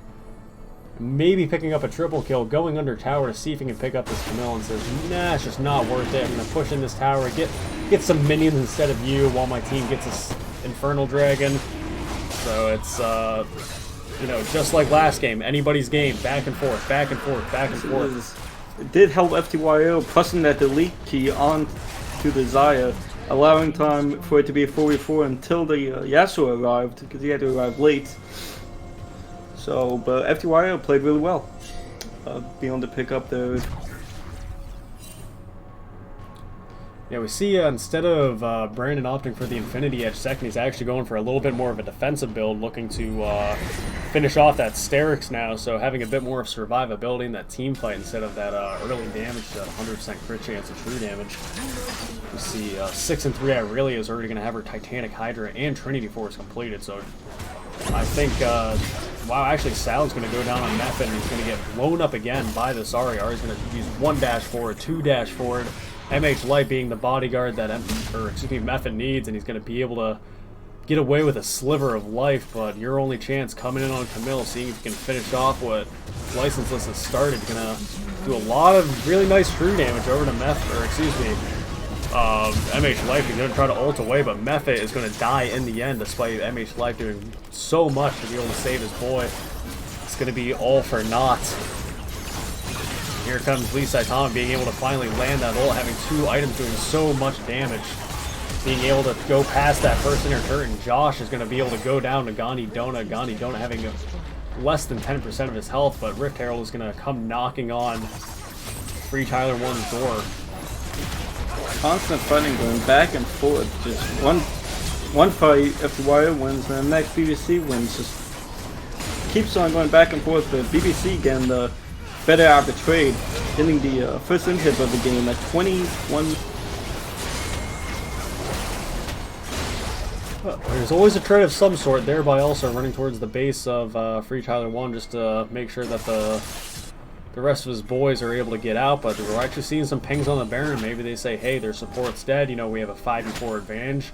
We have that bot lane inhib down, you know, we're at a little bit of a deficit, you know, they've got a 3k gold lead, we need to pick something up, we need to make something happen, we can't let this game slip out of our grasp.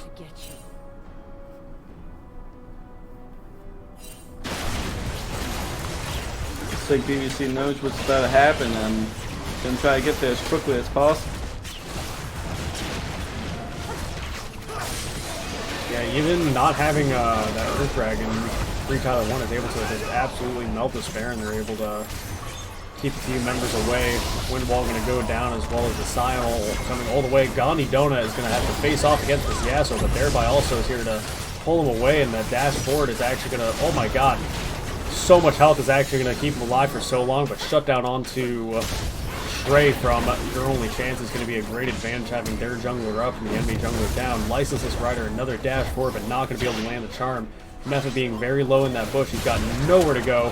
He's going to get, actually, geez, I spoke too soon. Being able to ult in like that and get a triple man knock up on the W is actually going to be just enough for him to get out and run to his team, but now BB Clocks might be able to Baron off of it with the rest of Free Tyler 1 looking to reset and rush back as fast as they can. 2 siege minions are crashing into the Nexus towers right now. Not looking good for FTYO. They have to sacrifice so much. And that's actually going to be a great pick by Lee Saitama, picking up that ult and you know, running right past the Rakan. That could have been an easy pickup, and instead going for the jungler and make sure they don't get that Baron. He doesn't, or it doesn't matter if he dies, or maybe it does, because there's too many squishy members trying to do this Baron. Even though Josh has blown his calling, he doesn't really have that to assist him in these long-range engages, but being very ooze, going to have to rely on his auto attacks. Your only chance being full health, full mana might be able to make something happen while MH Life is stuck bot lane clearing minions. Both teams are just playing ring around a rosy with the Baron, to just going around and first FTY went for it, couldn't get it, then BBC tried to go for it, and then they couldn't, and had to back off. Just both teams just really want to try to get this Baron pressure, but to no avail. You know, the excuse me, yes, I'm yawning. 2019 gameplay. In the same way that there's always been this back and forth, and there always manages to be a pick or a one team fight by one of the teams, and then they end up getting something out of it. The difference between Free Tyler 1 and BB Clocks of when they're picking up these different advantages is when BB Clocks got their most recent advantage and they had the Rift Herald, they were able to push so much more. Instead of just getting like one outer tower, they were able to get 2 towers and the inhib bot lane, which creates so much pressure, and always it's causing one member of Free Tyler 1 to always have to deal with the super minion waves, and with Baron being up, they're able to, again, you saw them trying to posture around it, but having so many squishy members and Lee Saitama going over the wall to pick up the kills, and, you know, getting the jungler out of the way so don't have, or not having to worry about a 50-50 smite is fantastic, but thereby also is looking to get a little too close to get vision for that dragon that's going down anyway. Rakanol is going to come down, and Brand's going to go very deep, and Gandhi Donut going to go down with MH Life going to be able to ult in as well. Canola going to go down to Yasuo, and is going to be able to stay alive with Stray, keeping them alive with Kindred ult. That heal is going to be just enough, or at least Saitama being a little low, being knocked up by Rakan is going to be just enough damage. Thereby also your only chance, and Licenseless Rider going down. Stray is, picking up that kill. Thereby also going to go down, picking up that shut down from the Blitzcrank onto MH Life, and that's going to be, I mean, 3 for 1 is pretty good play, or excuse me, it's a pretty good pickup, but it's the Baron that's going to be the make or break it. If they can actually pick that up, that is much more worth it than just the kills they obtained. Now. Again, FTYO just showing that they don't care about their inhib being down. They're going for these fights, they're going for these picks, they're going for the Dragon, the Baron, these other side objectives that they're going for. Yeah, and you got to notice in these team fights a lot of times this this Kindrel that's coming down, this Lamb's Respite, is actually it's been game changing every time. It's actually created such a disruption in these team fights that BB Clocks are a little bit thrown off, and especially with their I wouldn't say maybe main damage dealer, but one of the biggest damage dealers being Gandhi Donut on the Xayah, him getting taken out so very quickly is it's not going to bode well for the rest of your team, not having that backline DPS to, you know, consistently shred down the Scion being so very tanky to, you know, potentially get Method or Illusion, whoever is just simply in front of him.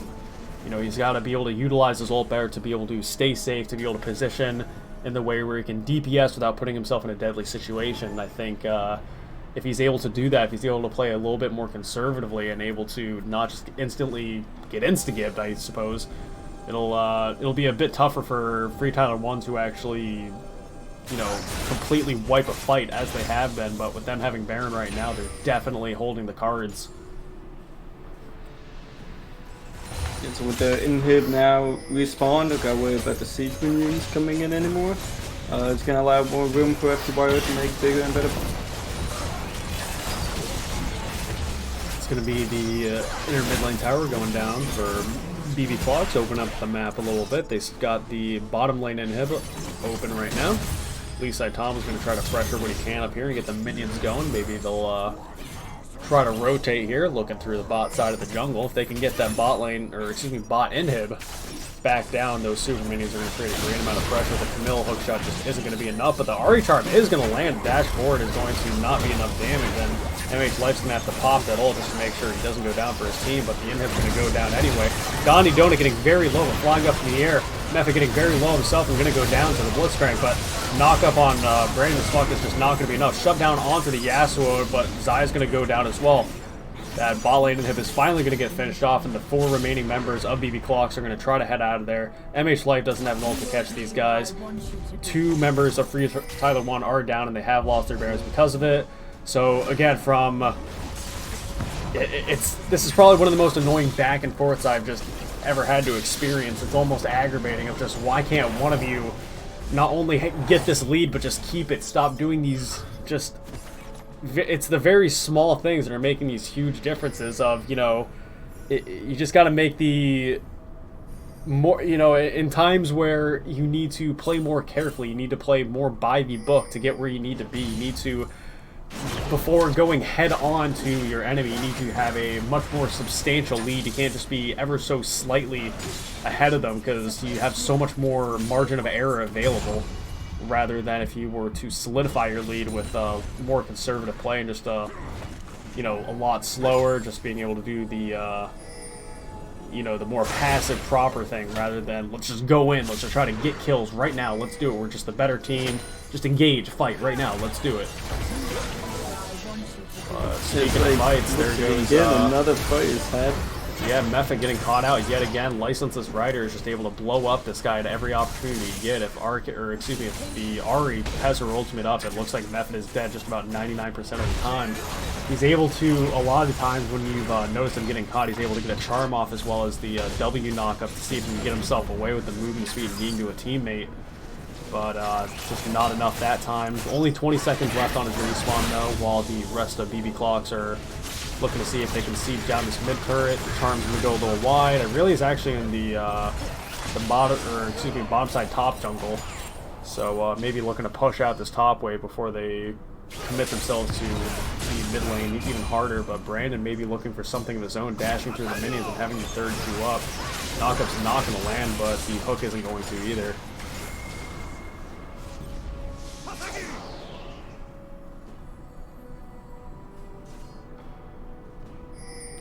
So otherwise, we're just squaring off, and again, I think it is better for this to, be a bit slower. Let's just get this Cloud Dragon. Let's try to get vision on where they are. Let's make sure none of us get picked off, especially, Method on something like this very squishy AP Rakan. But instead, it's not going to be Method. It's going to be Shrey with the Rambler Spike going down, flashing out of it. Not going to be the best call when you have plenty of people that can follow up. But Method going to have to pop his ult as well and, speedily run away. And it looks like because of the pick of the jungler, that's actually going to be a huge difference with Lee Saitama knocking on the top side, the top side tower, while the 4 other members of BB Clock's walkie super minions up their base. And with Kinjo being down now for 40 seconds, BBC can get a lot done. And again, going for more kills, more picks, really good for BBC. Could probably close out the game at any minute now.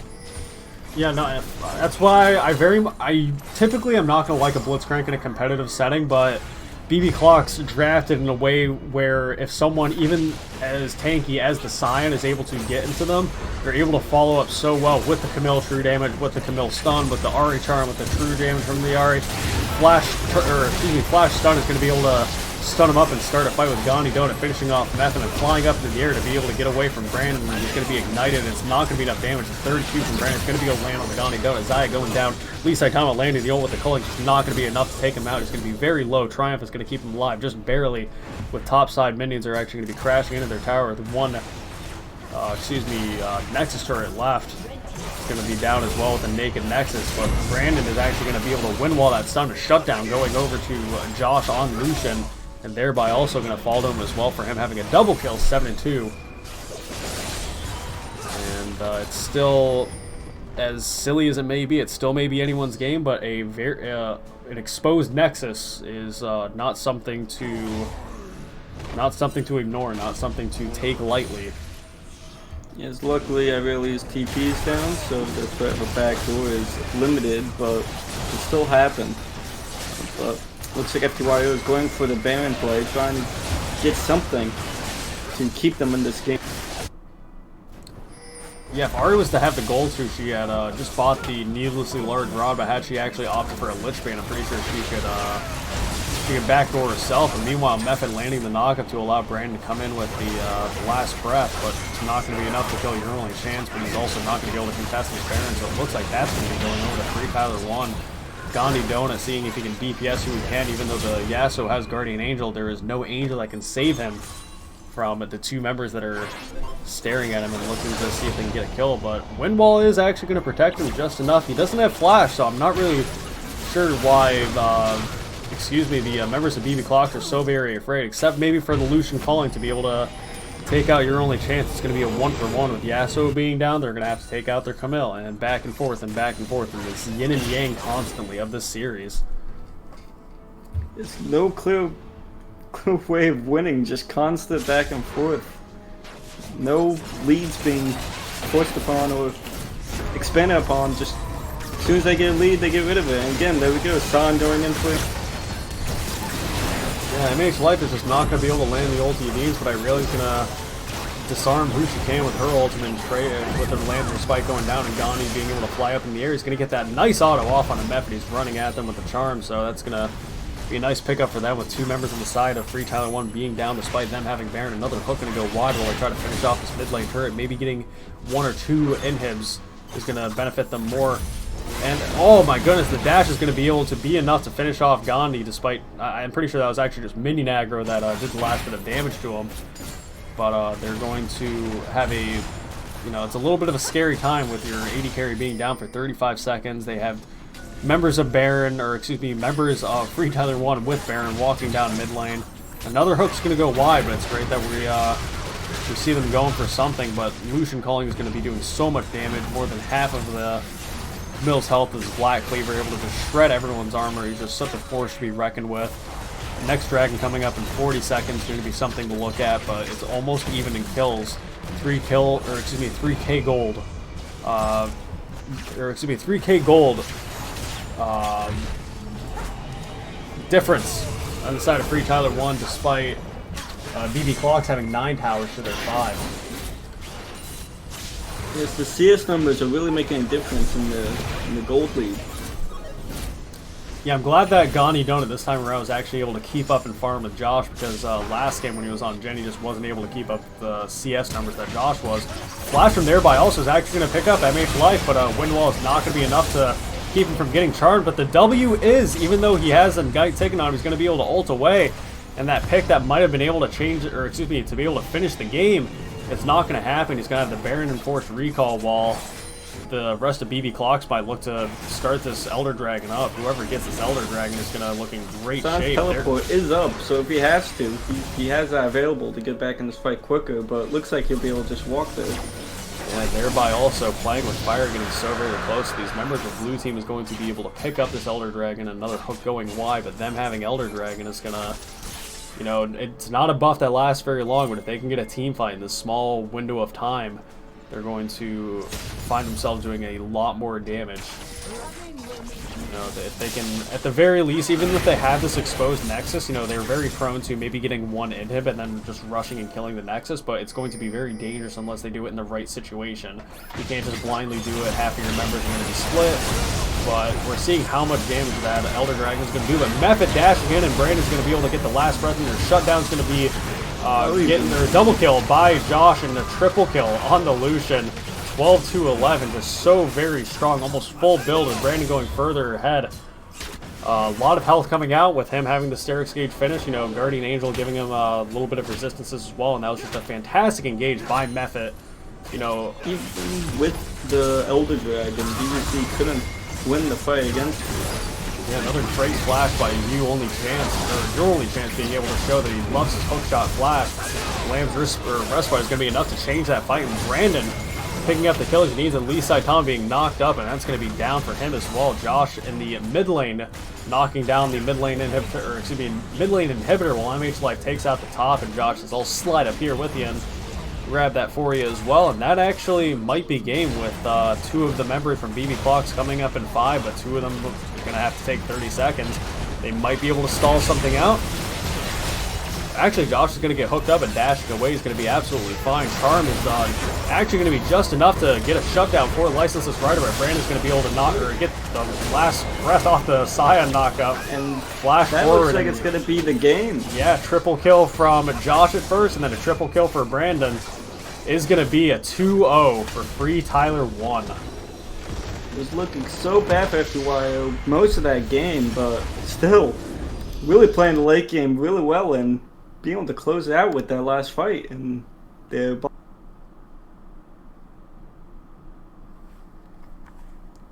yeah, no, that was especially with BB Clock getting that Elder Dragon. I definitely expected them to, you know, play it a bit more carefully, be able to get that bot lane inhib, maybe rotate to mid lane, be able to get that tower, get the mid lane inhib. You know, even if they have that exposed Nexus, you're going to want to go for the safer play of getting the several inhibs. You know, it's just going to, you know, it's going to be a lot safer, but instead they thought they got the pick on the MH Life, but instead as he's limping away, the wind wall is just enough to save him from the remaining projectiles that would have otherwise killed him. Mephit's able to, you know, dash in with his ult and be able to get the knockup that the Yasuo needs to engage his last breath. And then while all this is happening, while Mephit and Yasuo are wreaking havoc into the mid into the back line of BB Clocks, you have Josh on the back line who's just wrecking through your team with this full build, or just about full build Lucian. So many of the... So it's just an absolutely I can't even say fantastic way. It's such a strange way to finish out a series, especially when it... I really do feel like, without a doubt, BB Clock should have had that second game. I really think we should have had a game 3. But in the end, Free Tyler 1 proved that they're the ones going to greatly benefit from the constant skirmishes. If they have this constant back forth, they just ended up being the one that got the last back forth. You know, they got the last one that mattered. It doesn't matter how many times you go back and forth, it's that very last one that's going to make the difference. So many times BBC could have ended the game or closed the game just because the giant leads that they were having that mid game, but FTYO just kept on bringing it back and forth, just never really allowing a clear picture of who was going to win. And FTYO showed that no matter what is happening, even with an exposed Nexus, even with a 20-minute inhib being taken, they could still come back 17 minutes later and be able to take the win. Yep, so I guess I should definitely reflect that on the stream. There we go. So 2-0 to the side of Free Tyler once. That's BB Clocks not getting the victory they were looking for today. It was still both games, like I said, they weren't complete wipes. You can't say that at all. Both teams had the opportunities to both win and lose. So it was a great series. I'm glad that it was a lot more of a nail biter than we may have originally anticipated. But overall, it's some great games, great plays by a lot of great players. But overall, unless you've got any last thoughts or concerns, I think that's just about all I have to say about it. Just looking at the damage charts in general, there's not too much else surprising. You know, Josh and the Lucian topping the damage charts. You know, to be able to give him such a comfortable and strong pick 2 games in a row when it's also the best pick in the bot lane right now, for it to just be so very well known of how much of an impact it makes, to be able to let that through twice, I think it was probably one of the biggest fatal flaws of BB Clocks. You know, I think there's a lot to improvement in draft, and I think it was maybe the IQ play of baiting them into taking the Xayah so they could pick that Lucian, and that's, you know, the matchup they're comfortable with. Obviously, you can see there was some practice with Method and Josh being comfortable on the engage, go in on Lucian Rakan, that type of combo. But Yes, definitely. They played that bot lane really well.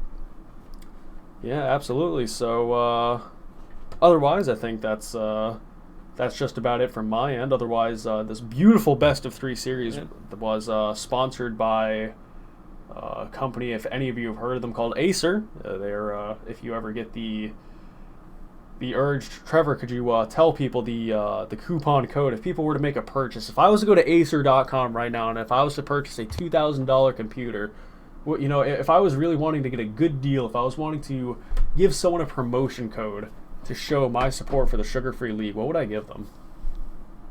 Well, you wouldn't give them anything. There is no coupon code. Oh, I thought there was. Well, I've been No, misled. there was Well, my spiel is for nothing then. However, no. however, a different spiel I can go off of. A lot of people, you know, there are daily expenses in everybody's lives, and I don't, you know, if I was to tell you you could support an entire organization for less than $0.25 a day, you just find that to be an absolutely amazing deal. Isn't that just such an affordable bargain? Deal. Like, that's insane. You know, I see quarters around my room. I don't even think twice about them. It's spare change for even less than that every single day. I know it can go towards a good cause. That less than $0.25, that dime and 7 pennies is going to go to a good cause. And I think if you have the opportunity to spare that dime and 7 pennies every single day, you should consider subscribing, perhaps with your Twitch Prime, to the Sugar-Free League channel. If you do that, you get the perks of being a subscriber of the Sugar-Free League channel. You get the VIP access. You get the top-of-the-line treatment from all the staff and all the members of Sugar-Free League. You are above them. You are superior to them because you have spent that 17 cents a day. But otherwise, we hope... Also, on the subscriber rant that you were saying, I will be starting giveaways for any of the Twitch subscribers to giveaways? the Sugar-Free League. Yes. Oh my goodness. $10 RP giveaway starting soon. I don't have the exact date, but we will be starting that. $10 RP giveaway, and so what do I have to do to be able to be eligible for that $10 RP giveaway? Well, you could just use your Twitch Prime sub into the Sugar-Free League, and you'll be eligible to join. Just random pick in the pot, and if your name is chosen, you'll be given the RP. That is absolutely crazy. So if I spend $5, I can potentially get $10. That's profit. That's just doubling my money right there. That's a no-brainer. Exactly. So for those that haven't already done so, I believe you should do so. To be able to double your money, you should subscribe to the Sugar-Free League right now for your opportunity of getting a chance at free RP. So otherwise, for those that have watched up to this point, we very much appreciate you watching the Sugar-Free League. We hope you enjoyed the games tonight. We hope to see you on future games. So otherwise, that's a goodbye from me. And any final words, me. Trevor? Yeah, that's goodbye. All right. Thank you for tuning in, guys. Yep, fantastic. Well, have a fantastic night, and until next time, stay classy, San Diego.